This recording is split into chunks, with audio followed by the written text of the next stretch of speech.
अस्सलाम वालेकुम स्टूडेंट्स, कैसे हैं आप लोग। उम्मीद है कि आप लोग ठीक ठाक होंगे। ये हमारी उर्दू की छठी किताब है 6 क्लास के लिए नीम। ठीक है, अब हम इसका पेज नंबर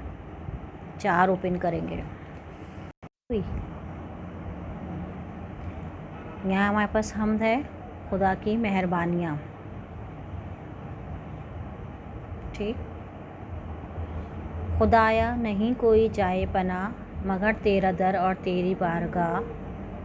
खुदाया नहीं है कोई चार अगर मगर तू के है तुझको सबकी खबर। खुदाया नहीं है कोई गमगुसार मगर तू के है सबका परवरदिगार। यहाँ इस नज़म के शायर मोहम्मद इस्माइल मेरठी इस बंद में कहते हैं कि खुदाया नहीं कोई जाए पना, यानी कि ए परवरदिगार, तेरे सिवा हमारे लिए अमन की कोई जगह नहीं है, मगर तेरा दर और तेरी बारगाह, और तेरा दर, तेरा घर और तेरी बारगाह में जो है वो हमें हर तरह से तहफ़्फ़ुज़ का एहसास होता है। खुदाया नहीं है कोई चार अगर मगर तू के है तुझको सबकी खबर, और ना ही कोई हमारा चार अगर है, कोई ना ही कोई काम बनाने वाला करने वाला है सिवाय तेरे,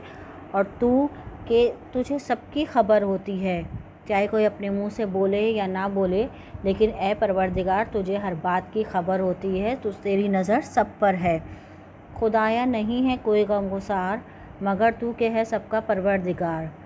और कोई किसी का हमदर्द नहीं है सिवाय तेरे कि तू अपने बंदों को किसी भी हाल में नहीं छोड़ता, क्योंकि तू ही अपने बंदों का सहारा है। मगर तू है सबका परवरदिगार, यानी कि तू ही हम सबका पालने वाला है, तू ही हम सबको अपनी बारगाह में बुलाने वाला है। तू ही हमारा है और हम तेरे हैं। तू हमेशा से है और हमेशा रहेगा। यहाँ पे मौला मोहम्मद इस्माइल मेरठी ने अल्लाह ताला की तारीफ़ बयान की है, उसकी मेहरबानियाँ बताई हैं। दिया जिस्म भी तूने और जान भी, दिया ज़िंदगानी का सामान भी, किया तूने आरास्ता ये मकां, बुलाया करम से हमें मेहमां। दिए खाक ने क्या ज़ख़ीरे उगल, खुश आइंदा फूल और पसंदीदा फल। अब यहाँ शायर हमें बताते हैं कि दिया जिस्म भी तूने और जान भी, ऐ अल्लाह तूने ही हमें पैदा किया है और तू ही हमें मारने वाला है, तू ही हमें ज़िंदगी देने वाला है और तू ही हमें मौत देने वाला है, और तूने ही हमें ज़िंदगी गुजारने का सामान भी दिया है, यानी कि जितना भी हमारी ज़रूरियात का सामान होता है, अनाज वगैरह, ये खाने पीने की चीज़ें, अशिया हैं, या ज़िंदगी गुजारने के लिए जिन चीज़ों की हमको ज़रूरत होती है, वो आग, हवा, मिट्टी, पानी, हर चीज़ जो है वो अल्लाह ताला की मेहरबानी से हमारे पास मौजूद है। और हर चीज़ ही अल्लाह ताला की बनाई हुई है, चाहे वो समंदर हो, पहाड़ हो, दरख्त हो, ये सारी चीज़ें अल्लाह ताला की पैदा करदा हैं, और ये उसकी मेहरबानी है कि उसने हमें इस काबिल बनाया है कि हम इन चीज़ों को इस्तेमाल कर सकते हैं। किया तूने आरास्ता ये मकाम, बुलाया करम से हमें मेहरमा। ए परवरदिगार, तूने अपने करम से, अपने रहम से ये दुनिया को आरास्ता किया है, अपनी कुदरत से तूने ये दुनिया बनाई है, और हमें यहाँ पे ज़िंदगी गुजारने के लिए मेहमान बनाया है, यानी कि हम इस दुनिया में आते हैं, अपना किरदार अदा करते हैं और चले जाते हैं। ये दुनिया तूने इसीलिए बनाई है कि यहाँ इंसान आएँ, अपना किरदार अदा करें और उसके बाद चले जाएं, क्योंकि जिस तरीके से घरों में मेहमान आते हैं, बैठते हैं, खाते हैं, पीते हैं, और उसके बाद मिलते हैं, मिलाते हैं, और उसके बाद फिर जो है वो एक वक्त आता है कि चले जाते हैं, इसी तरीके से अल्लाह ताला ने यहाँ पे, यही शायर ने यहाँ पे जो है ये मिसाल दी है कि इंसान भी जो है इसी तरीके से दुनिया में आता है, रहता है, खाता है, पीता है, अपने हिस्से के सारे काम करता है, जो अल्लाह ताला ने अहकामात दिए हैं उन्हें मानता है, और उसके बाद एक वक्त आता है कि वो वापस चला जाता है मेहमान की तरह। दिए खाक ने क्या ज़ख़ीरे उगल, खुश आइंदा फूल और पसंदीदा फल, यानी अल्लाह ताला तेरी इस ज़मीन ने जो है वो किस तरीके से हमारे लिए ज़ख़ीरे उगले हैं, किस तरह हमारे लिए अनाज, दालें, सब्ज़ियाँ, फल, फूल, जो चीज़ें हमारी ज़रूरियात की हैं वो सब जो हैं वो इस ज़मीन से तूने पैदा कर दी हैं। क्या ये किसी इंसान के बस की बात है कि अल्लाह ताला की तरह कोई भी काम एक ज़मीन के सीने को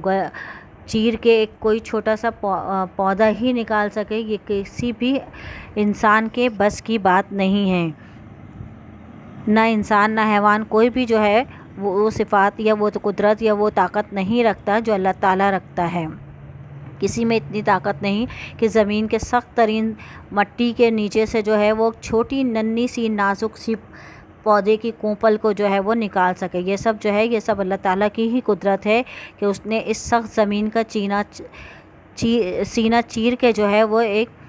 پودا جو ہے وہ اگاتا ہے، اور اس کے ذریعے سے ہمیں پھول اور پھل اور سبزیاں اور اناج وغیرہ جو ہیں وہ ملتے ہیں۔ بتانے کو رستہ دیے راہبر، بلایا جنہوں نے تیری راہ پر، نہ تھا کوششوں کا ہماری صلہ، عنایت سے تیری ملا جو ملا،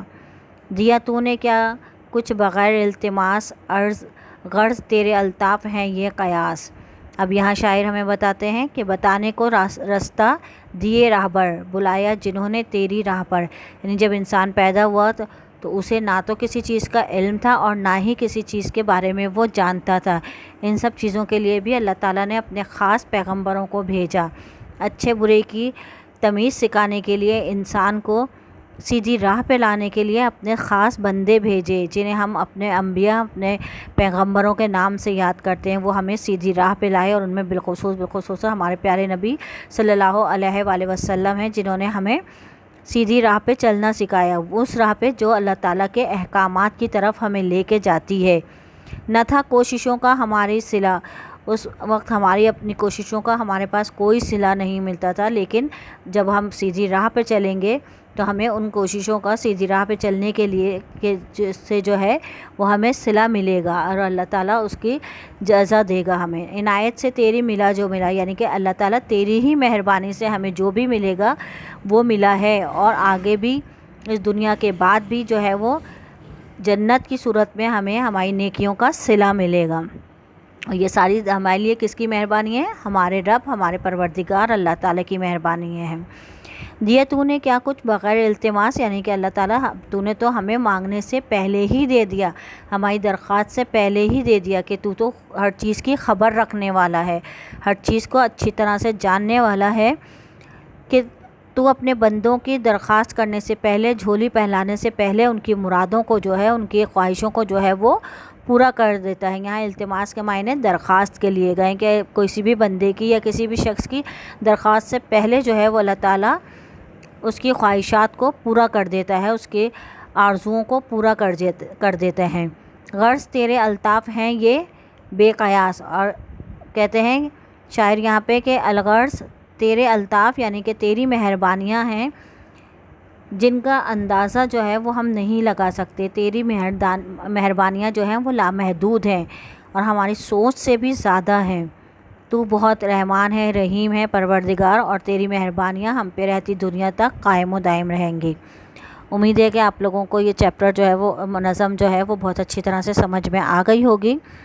مرکزی خیال کے طور پہ میں آپ کو اتنا سمجھا دوں کہ یہ نظم محمد اسماعیل میٹھی نے جو لکھی ہے، اس میں ہمیں اللہ تعالیٰ کی مہربانیوں کے بارے میں بتایا گیا ہے کہ کس طرح اللہ تعالیٰ جو ہے وہ اپنے بندوں کی راہبری کرتا ہے، ان کا سہارا بنتا ہے، کیونکہ ہم بندے جو ہیں وہ اس کے محتاج ہیں، وہ ہمیشہ سے ہے اور ہمیشہ ہی رہے گا، اور اس کی مہربانیاں بھی جو ہیں وہ ہمیشہ سے ہیں اور ہمیشہ ہی رہیں گی۔